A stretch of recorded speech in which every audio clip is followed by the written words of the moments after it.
귀한 찬양 감사드립니다. 우리뿐 아니라 전 세계 모든 교회에서 예배 중에 이 찬양을 올려 드리는 것을 우리가 조금만 상상을 해도 굉장한 일이 이 지구상에 매주일마다 일어나고 있지요. 우리 새벽 기도에 요한계시록 하고 있죠. 매일 묵상도 요한계시록, 거기 보면 이제 천상 예배, 구원받은 주의 백성들 그리고 천사들 성삼일체 하나님을 놀랍게 찬양하며 기뻐하는 모습들 우리가 살폈습니다. 그런 모습들이 떠오르면서요, 우리가 잠깐 살다 이 세상 이제 주님 부르심 받으면 갈 텐데, 이 땅에서도 영원히는 물론이고 이 땅에서도 마음껏 지금의 찬양처럼 어떤 상황에서도, 지금 우리나라가 여러 가지 어려운 상황이지만 우리는 찬양하고 하나님을 또 바라보고 하나님께 소망 두는 이런 풍성함이 있기를 축복합니다. 이렇게 어려울수록 정말 마음이 힘들죠, 지금 우리 사회. 그렇지만 우리가 첫째로는 무엇이 사실일까? 정말 이쪽에서 하는 이야기, 이쪽에서 하는 얘기, 무엇이 사실일까? 또 한 가지는 각자의 마음에는 어떤 진실이 있을까? 어떤 진실을 갖고 있을까? 사람들, 우리 정치인들 마음속에 각자 그런 생각도 해보고요. 더 이제 높게는 우리 하나님께서 대한민국을 통치하시고 우리 한반도 장차 하나님의 섭리는 무엇일까?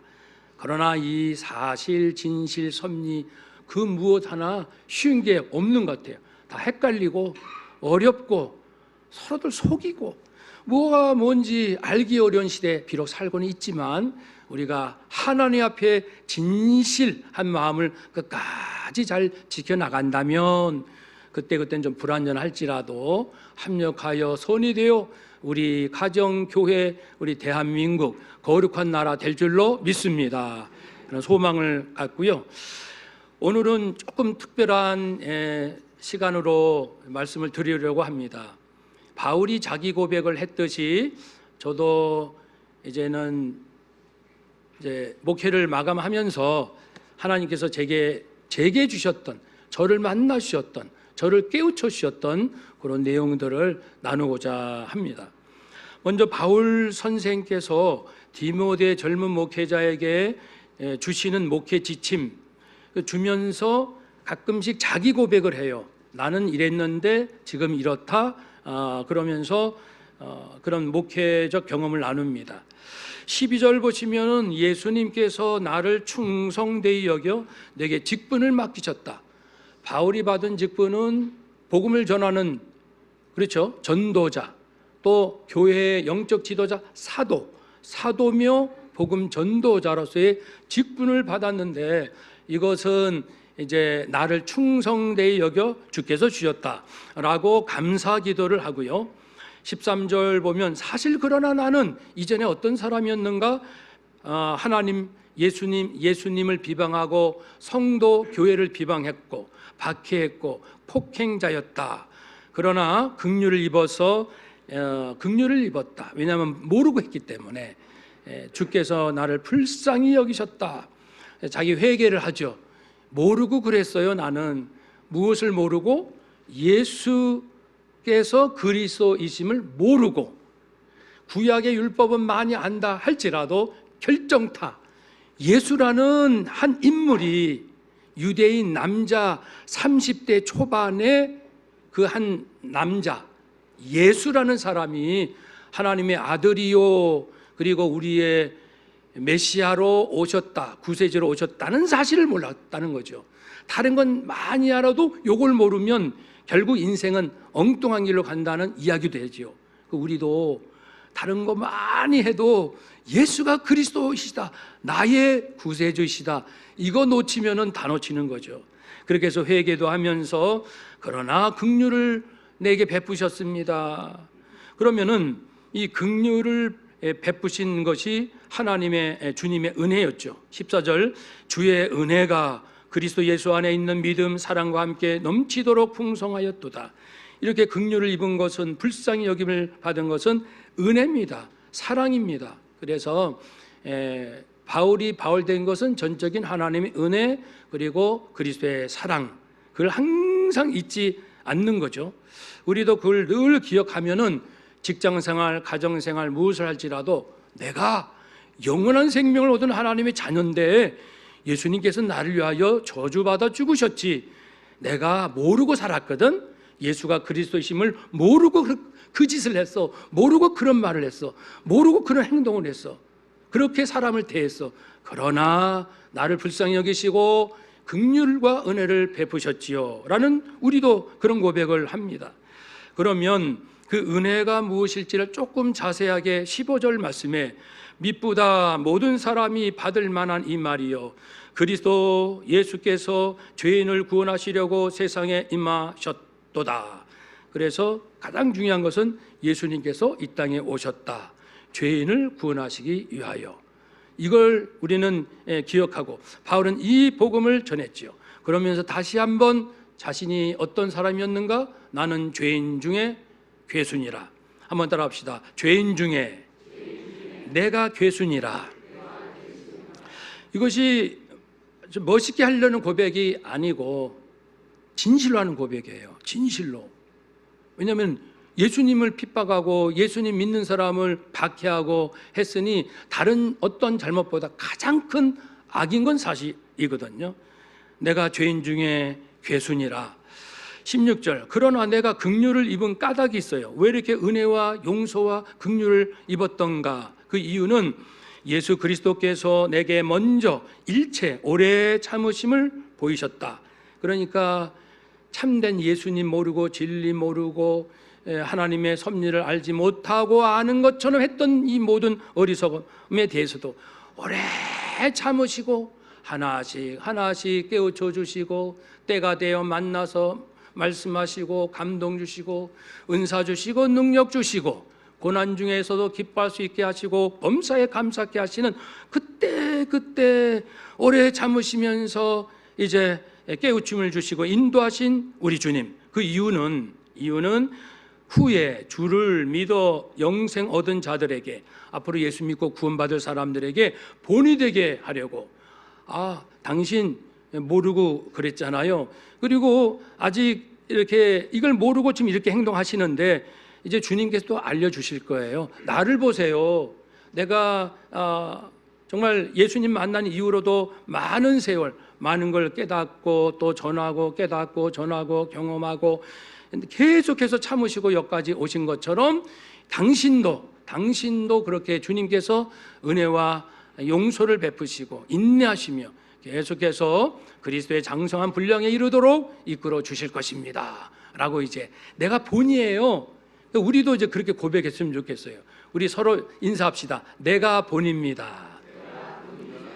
내가 어떤 본이냐면 나는 정말 못됐거든요. 정말 악하거든요. 그런데 주님이 나를 용서하시고 자녀 삼아주시고 나는 때때로 어리석거든요. 스스로 지혜 있다 하고 그랬던 나를 하나씩 깨우쳐 주셔서 이제 진실로 하나님에 대하여 예수님에 대해서 알아가며 그 알아감 그리고 순종함을 통해서 이렇게 놀랍게 나를 변화시켜 가십니다. 나를 보세요. 전에는 나 이러지 않았어요. 어제도 이러지 않았어요. 오늘 또 새로졌어요. 나를 보세요. 주님이 나에게 베푸신 놀라운 은혜가 당신에게도 임할 겁니다. 하나님의 긍휼이 당신에게도 임할 것입니다. 내가 본입니다 라고 말을 하지요. 영원하신 왕 썩지 않고 보이지 아니하고 홀로 하나이신 하나님께 존귀와 영광이 무궁하도록 있을지어다. 모든 영광 주님께 돌리죠. 하나님의 영광을 보는 사람은 최고를 본 것이니까 그 나에게 임하는 영광이에요. 하나님의 영광 저기 있으면 나하고 무슨 상관이에요? 하나님의 영광이 나에게 임하고 내가 경험하고 내가 동참하고 같이 주님이 내 안에 내가 주님 안에 하나님의 영광을 보는 사람은 최고를 보았기 때문에 이 세상 그 어떤 것으로 마음을 빼앗기거나 낙심하지 않죠. 실망하지 않죠. 웬만해서 상처받지 않죠. 엄청난 영광을 날마다 누리고 있다면은 그렇죠. 그것이 성도입니다. 그래요. 이제 오래 바울에 대해서 참으시고 만들어 가신 그리스도의 제자로 만들어 가셨던 하나님께서, 예수님께서 저에게도 그런 은혜를 나누어 주신 일들이 여러분에게도 많이 있을 겁니다. 저에 대해서 제 간증을 좀 드리겠습니다. 저는 믿는 것은 고1 때 중3 말 연합고사 마치고부터 교회에 나갔어요. 그러니까 그 다음 고1 되는 그 해였지요. 중학교 3년 동안 우리 교장 선생님은 일주일에 한 번 원래 때마다 전교생 모아놓고 항상 하신 말씀이 똑같아요. 레퍼토리가 나라는 힘을 강해야 된다. 우리는 일본을 이겨야 한다. 우리는 일본한테 당했다. 힘을 길러야 한다. 부강한 나라가 돼야 한다. 3년 동안 듣고, 저는 믿기 전이었기 때문에 이제 학교 딱 들어가면은 본관, 정면에 있는 본관 위에 태극기가 있어요. 그러면은 다 격려 타고 학교 들어가거든요. 그럼 격려 탈 때 저는 이 나라 사랑하는 마음으로 태극기, 근데 하나님을 몰랐으니까 태극기에게 부탁한 거죠. 안정된 오늘과 보람찬 내일을 부탁드립니다. 태극기한테, 그때 몰랐으니까, 그래서 태극기 우리 좀 지켜줘, 이런 거였습니다. 그렇게 지내고 고1부터 신앙생활 했는데요, 참 감사한 것은 저는 처음부터 지금까지 이날 말씀을 의심해 본 적이 없어요. 처음 창세기 1장 1절을 펼쳤는데 태초에 하나님께서 천지를 창조하시니라. 하나님 계셔? 계시구나. 계셔가 아니라 계시구나.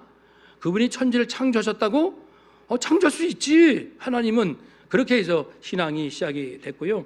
그래서 이제 말씀, 성경, 왜냐하면 듣도 보도 못한 말씀이 이 안에 있는 거예요. 그래서 열심히 읽고 성경을 사랑하는 마음을 그렇게 하나님이 주셨고, 고등학교 2학년 때는 천국에 대한 경험을 조금 맛보게 하셨어요. 고2 때 새벽기도 요 자리 이쪽에 앉았고, 강단 교회는 오래된 교회라 좀 쾌쾌한 냄새가 났어요. 그런데 새벽마다 아주 아름다운, 세상에 맡아볼 수 없는 향기가 강단에서 이렇게 막 흘러나오는 거예요. 너무나도 아름다운 향기. 첫째 날, 둘째 날, 셋째 날 새벽. 그래서 저 믿음을 이렇게 키워주셨던, 지도해 주셨던 그 권사님이 계셨습니다. 그분이, 야 정권아, 그거는 천국의 향기란다. 천국의 맛을 너에게 주님께서 보여주신 것이지. 그래서 천국의 향기를 경험했고요. 그리고 대학교 가서 여의도의 집회 때 빌리그램 목사님께서 이제 설교하실 때 하나님은 모든 민족을 사랑하십니다. 그래서 즉각적으로 저는 일본을 너무너무 미워했기 때문에, 그러면 하나님이 일본도 사랑하신다고? 그래서 이제 결론은 일본도 사랑하신다, 그겁니다. 그래? 그럼 나도 일본을 사랑할 거야. 마음을 바꿔먹었어요. 그래서 우리가 이제 일본 사역도 하게 된 그런 이유도 됩니다만은, 그래서 하나님이 모든 민족을 사랑하시는구나. 그러니까 우리는 내 이해관계로 미워하고 싫어하고 이러잖아요. 하나님은 이걸 이제 깨달은 거죠. 하나님은 나는 일본 미워. 하나님은 여기에 이제 충격을 받게 되었죠. 그리고 대학교 이제 2학년 때 학생 운동권에 접하게 됐습니다. 열심히 데모하고 열심히 했어요.